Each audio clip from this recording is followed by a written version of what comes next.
So this brings us to our top 5 IC champions. And this is of all time. This isn't just of the year. This isn't the last 10 years. This is all time. So we talked about this earlier this week. I did my research. I wanted to make sure that my top 5 were who I believed were my top 5. So let's start off. I'm going to open up my list right here.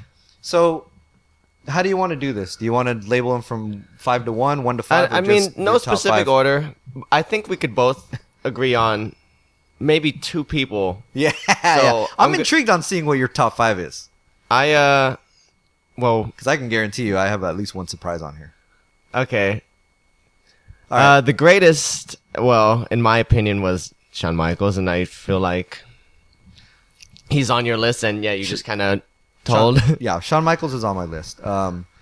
I have some stats here, so we'll. Oh, cool! I would like to hear them. Yeah, I love stats. I'm a stat geek, so anytime we could do that. 3-time champion, tied for 5th all time with three title holdings. 406 days of total championship reign, which is tied for 8th. He won his first IC title against the British Bulldog on Saturday Night Main Event in 1992. During his feud against Marty Jannetty, he actually brought in Diesel when he was the IC champion. Yeah. But the biggest thing to me, and he was a great IC champion, and he fought the best people at the time.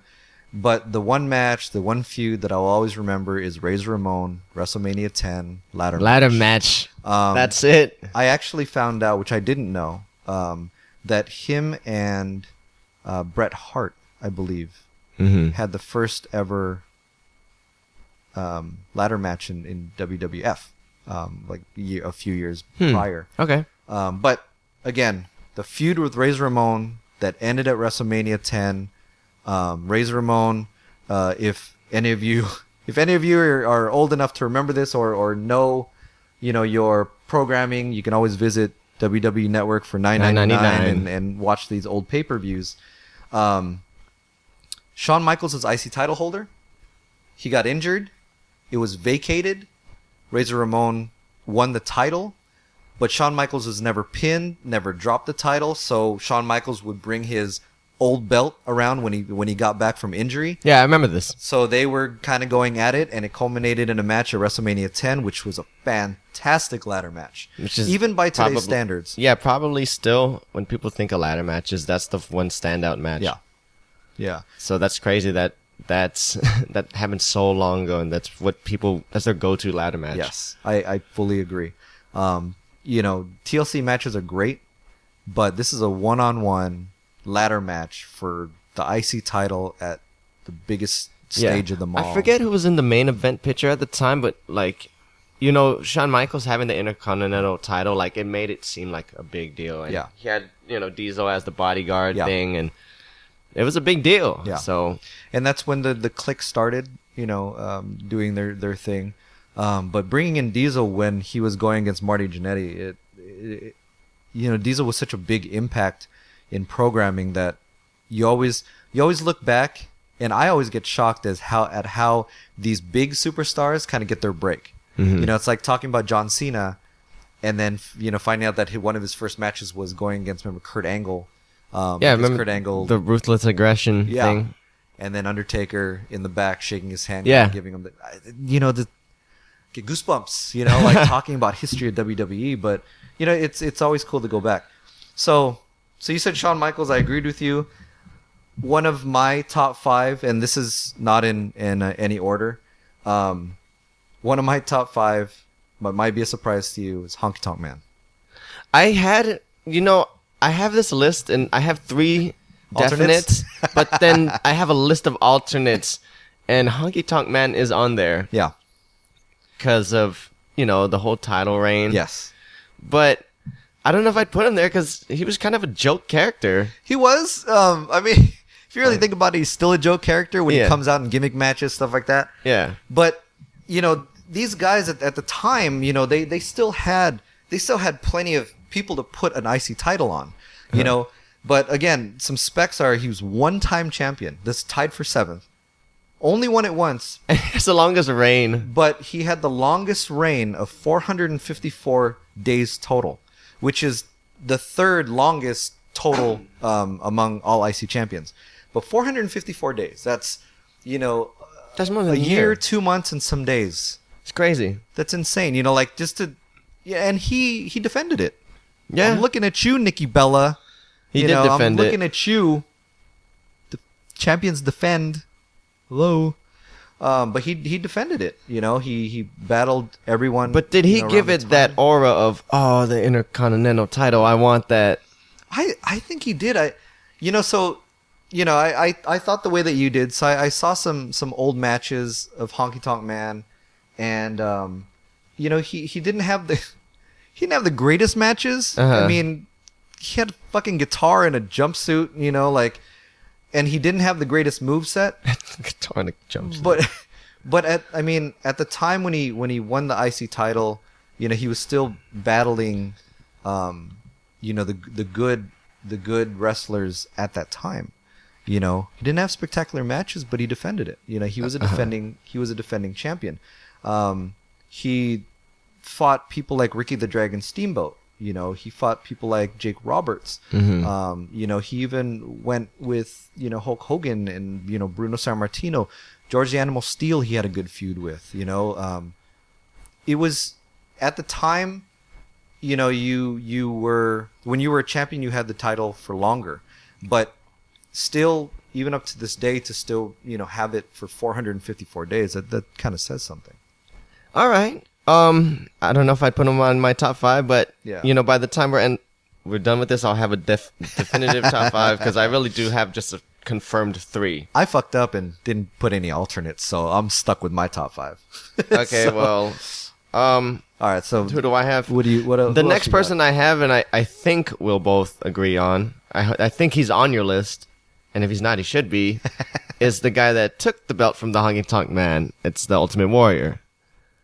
He was not. He's not on there. Nope. Oh man. I thought about it. But I believed in these top 8. He was 6th. He was 6th. He just didn't make the cut. He just didn't make the cut. And I tried to look at it from a different standpoint. I actually looked at a lot of lists from Bleacher Report to WWE top 25 or top 10.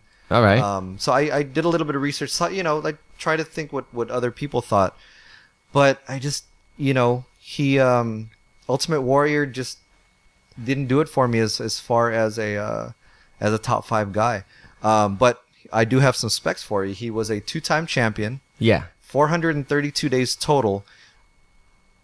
Fun fact. Yeah. Both his title reigns were exactly 216 days. Oh, that's interesting. Yep. Here's a fun fact for you, buddy. Fun fact. Well, I mean, I put him on the list because of he main evented WrestleMania 6. Yes. And that was against Hogan. And he was the Intercontinental, and then Hogan's the big one, and that was such a big moment. And I felt that's one of the first times when the Intercontinental Championship was like, oh, okay, it's a big deal. It was in the main event. That's fucking crazy. I agree. The only thing was the IC title wasn't really up for grabs. He was there to fight for the World Heavyweight Championship. Yeah. And that's where I kind of thought about that. And again, I'm not disagreeing with you. I'm not saying that either one of us are wrong. Uh-huh. But the way that I looked at it was he was an IC title holder. Is that important enough when all you're thinking about is the World Heavyweight Championship? So he wins the title, he has to vacate the title. Yeah, which I thought was why did you do that? Why don't you just keep both belts? Because they didn't unify, and at that point they didn't. A title needed to be defended by a reigning champion every 30 days. At least that was the rules back in WWE. Oh, okay. So why they didn't have them both at the same time? I don't know. I agree, but I don't know. I don't disagree with your Ultimate Warrior pick. All right. I actually, plot it. I just, for me, it just wasn't in my top 5. All right, fair enough. I'm interested to see. So so far you have Shawn Michaels, Honky Tonk Man, and now okay. Yeah, so I have Shawn Michaels, Honky Tonk Man. So here's my 3rd, and I'm gonna go down the list of. I'm not necessarily going 5 to 1, but I am kind of going maybe lowest. All right. So I picked Mr. Perfect. Two-time champ, tied for 6th. 406 days total, which was tied for 8th longest total days reign. Mr. Perfect was he was just perfect, man. He's an alternate on mine. So we agreed on that. But Mr. Perfect to me was, just his character alone, with the gum spitting out and then hitting it, and the towel, the perfect. I know plex. people that still do that to this day because he did that. Exactly. Yeah. And I know people that try to do that all the time and can't do it. Hint, hints right here. But yeah, he kind of exuded perfectness, and when he had the title, it's 406 days total out of 2 reigns, and he just you wanted to be him, like Mr. Perfect was just that prototype of a wrestler, and I think at the time he just kind of brought that that perfection with the whole IC title reign. So he was he was managed by Bobby Heenan, which we all know is one of the greatest managers ever in the WWE. Yeah. He shows that he went on to win the vacant Intercontinental title in the final round of a tournament in 1990. Okay. And then he beat Tito Santana. He faced even people like Texas Tornado, Big Boss Man. He highlighted SummerSlam. All right. I like that pick. Yep. I don't know if I'm gonna add him to the top 5 I have. That's fine. Out of the alternates, but I could see it, and I remember part of his reign, and it was he was a good champion. Okay, so you have Shawn Michaels, you have Ultimate Warrior. The third I have is Chris Jericho. And I agree with you on that. You have Chris Jericho on there. With you all right, cool. He was actually my number 1 or number 2. It was, for me, it was between him and Shawn Michaels, but I did have him. So some specs on him: 9-time IC title holder, which is the most in WWE history. No one else has gone close. And the closest one was really 6 title reigns. And this was by Jeff Jarrett, who JEFF JARRETT. Yep, double J. So Chris Jericho was a 9-time champion. I mean, you can talk all you want about Chris Jericho, how he's gone in and out of the WWE, WWF, how he went into the heavyweight title picture, became the first undisputed, unified champion, beat Stone Cold and The Rock in one day. That was it. I was like, whoa. But the way that That's an accomplishment. But the way that I try to look at this, I try to take each person away from any heavyweight titles and any other titles. Because honestly, Edge won the IC title, I think, 5 times. But I look at him like a tag team champion. Like, to me, Edge was a great heavyweight champion. He was a great IC champion. But Edge and Christian will always be the tag team champions. All right. So that's what you correlate to his career. And that's what I looked at. So Chris Jericho made this the top 5 for my list just because, as an IC title holder, the guy was great. If I may, his first Intercontinental title run was against China, who at the time it was unheard of that a woman would be part of an IC title reign. This and that. Had the storyline where they were co-champions because they both pinned each other. They had 2 refs. I don't know if you remember that. 2 refs ran into the ring, counted them both out, and then they became co-title holders. But he was a 9-time champion, 318 days total, which was 14th on the list. But Jericho just defended against everybody. And remember, at the time, you had Benoit, you had Guerrero, you had, all Rock, those people in that weight class or whatever you want to call it. Yeah. And he's perfect for that belt. Yeah. It just fits him. Yeah, I think he was an okay heavyweight champion. But I never saw him as a main event guy, like how Shawn Michaels grew into that main event guy. Yes. Chris Jericho, he had the runs and he beat Stone Cold and The Rock. Yep. And that was impressive. But when I look at his career, I'm like, he was a great Intercontinental champion. Yeah, I agree. Like how you say Edge and Christian were what? Great tag team champions. Yeah, that was it. Yeah, so, I agree. Chris Jericho is on my list, so I have 4 down. Okay, cool. So for my last, and I'm certainly hoping it's on your list, my last top 5 pick was Randy Savage. Yeah, I was. He's on the alternates, but then I'm like putting him. Yeah, I was pretty much like thinking like he probably should be there. Yeah. Randy Savage was a one-time champ, tied for 7th, 414 days total, which is tied for 7th all time for total days of reign, but that was the second longest single reigning championship run behind the Honky Tonk Man. The thing is, he battled everybody at that time, and he battled them great. And he was the great heel at the time. And for him, it culminated into a match with Steamboat, Ricky the Dragon Steamboat. At WrestleMania 3, which was Match of the Year 1987. The card. 1987. That card was fucking unreal when you look back at it. But to be the second most talked about, if not the most talked about match of the card, it's great. It's unbelievable. Yeah, that's a lot on a lot of people's lists. That's the best one, and because him and Steamboat like put on a show. That was and I was like, I had those, guaranteed 3, and I was, I just had Macho Man there. He's in like the 4th, but I was like, would I replace him with anyone? And now that you said it, I was like, yeah, I probably should have him in my top 5. The reason for me.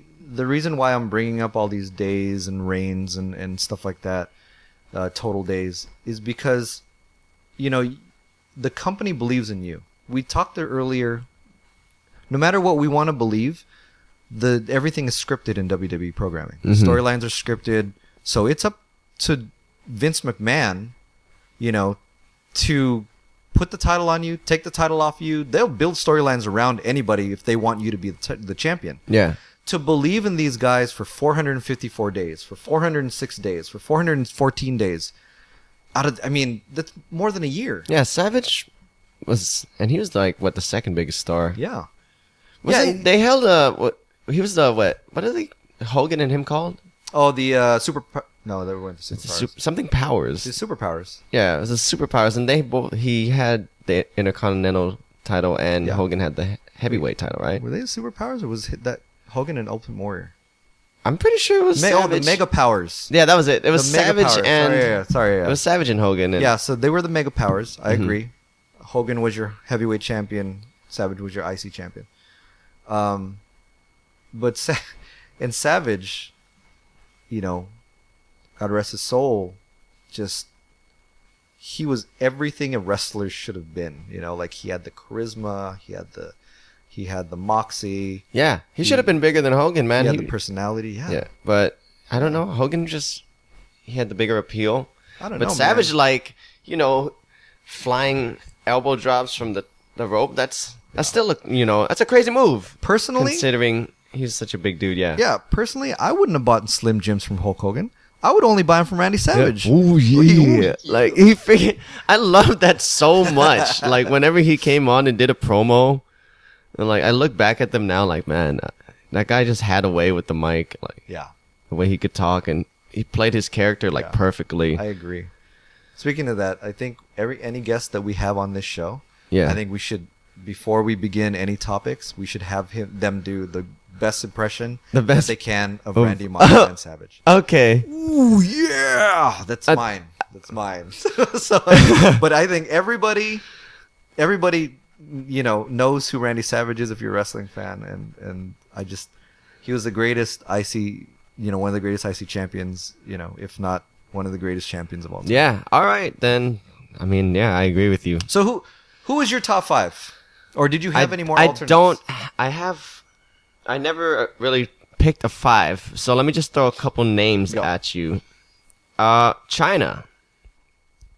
What do you think about her? I wouldn't put her in my top 5, but I would definitely give her an honorable mention because of who she was and what she did. Yeah.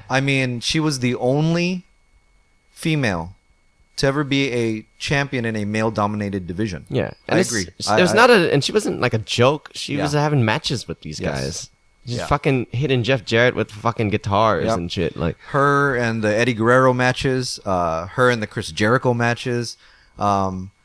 I'm happy with how she got away from the whole DX thing and made her own space with the WWE Universe. Like I said, I wouldn't put her in my top 5, but she's definitely an honorable mention because of what she did. You know, she paved the way. She paved the way for, and she wasn't a diva, man. You know, like we've talked about this a little bit in the past. You know, they need to get rid of this whole divas thing and just make them women again. Women's championship, you know, world women's championship. You know, divas is just so Hollywood. I guess, you know, I see the point of that. I read an article on like Cage Side Seas that said something about that.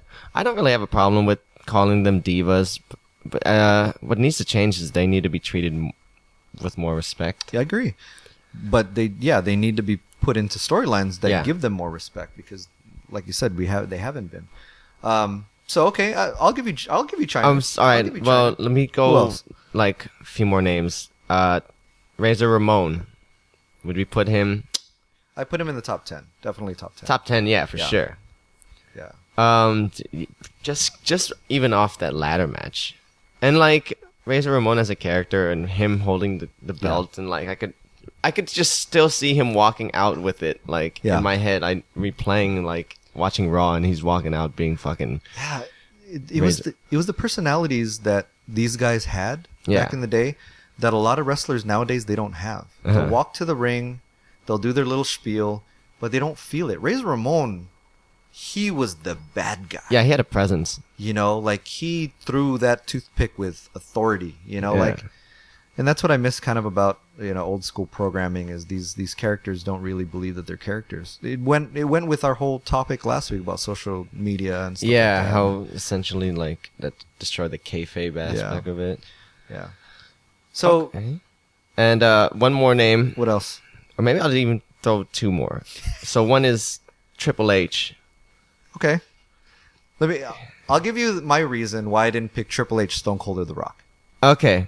They weren't IC title holders to me. They won the title, you know, but they were it, man. They were the man. Each of them was the man at some point as heavyweight champions.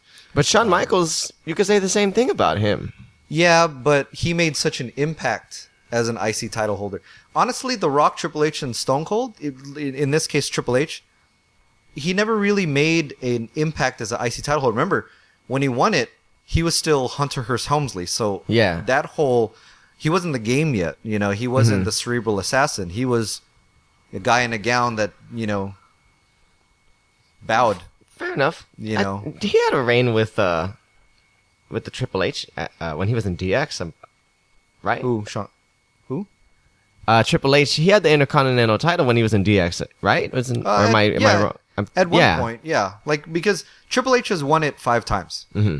You know, but none of his reigns were huge. You know, like he had a reign for a few days or he had a reign for, 60 days. But, you know, like even in those times, like he would battle for the IC title. But to me, he was just never that champion that kind of went above and beyond. Yeah, the next person I was going to say was The Rock. But then you pretty much stamped it out. The reason like why I'm debating if I should put him on there because he wasn't an Intercontinental title holder in my eyes. Remember, he was a he only held the title I think 2 times, and one of them was as Rocky Maivia. Remember that? So, you know, I don't see him as the IC title guy. I see him as the main title. Yeah, guy. Me too. So it's either down to me. It comes to Razor or Mr. Perfect. I like Razor. I like your pick on Razor. I think Razor. Yeah, and I'm going with the Razor Ramon, Scott Hall. Yeah, that was a good pick. It's a good pick. I like that pick. So yeah. So, you know, just that, you know, again, we love talking about this business and the history. Just a few bits of fun facts. Chris Jericho was your 9-time champion, most reigns in WWE history. Honky Tonk Man had the longest single reign, 454 days. But what's funny is, you know, you have Chris Jericho has 9 reigns, and then you have the next 2 people with 6 reigns each as Jeff Jarrett, which I mentioned before, and Rob Van Dam.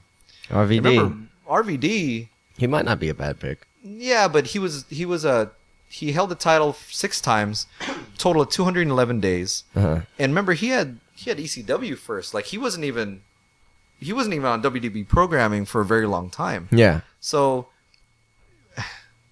I don't know who it was, and I'm not going to pretend to know who it was, but there was one program that I saw. I think it was a Raw, and someone came out. I wish I knew, and I'm gonna have to go back. I apologize. I'm gonna have to go back and research this. But someone was in the ring. Let's just say it was Triple H or whatever. All right.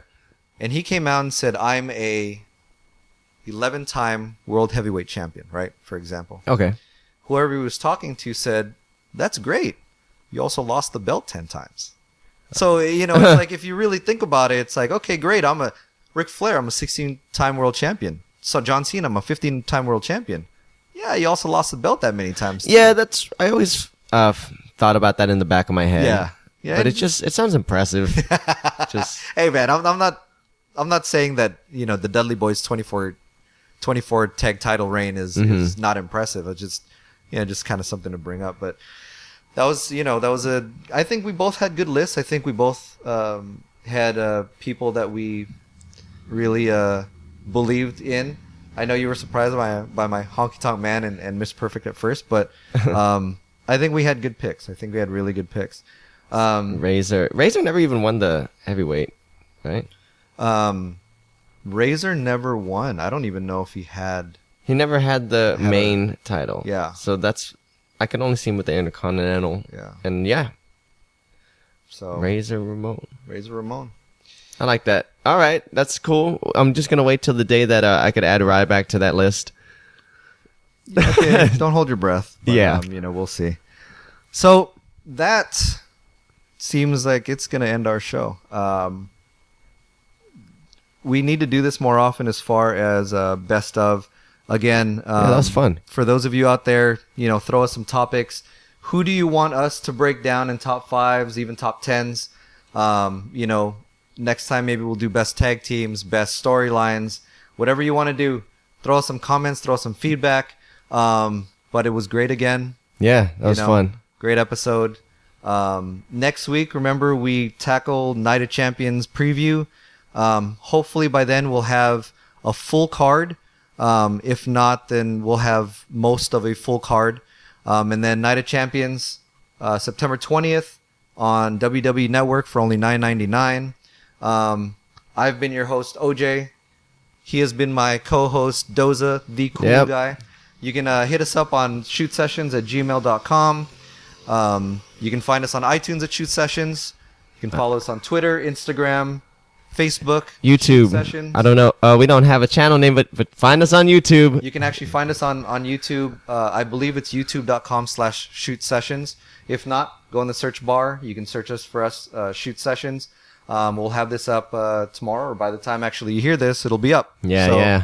What we're going to try to do is in the next few weeks after our pay-per-view preview and review, what we're going to do is we're going to get some friends over. We're going to do a little bit of a round table, talk about different kind of topics, see what they think. But again, if you guys have topics for us, let us know.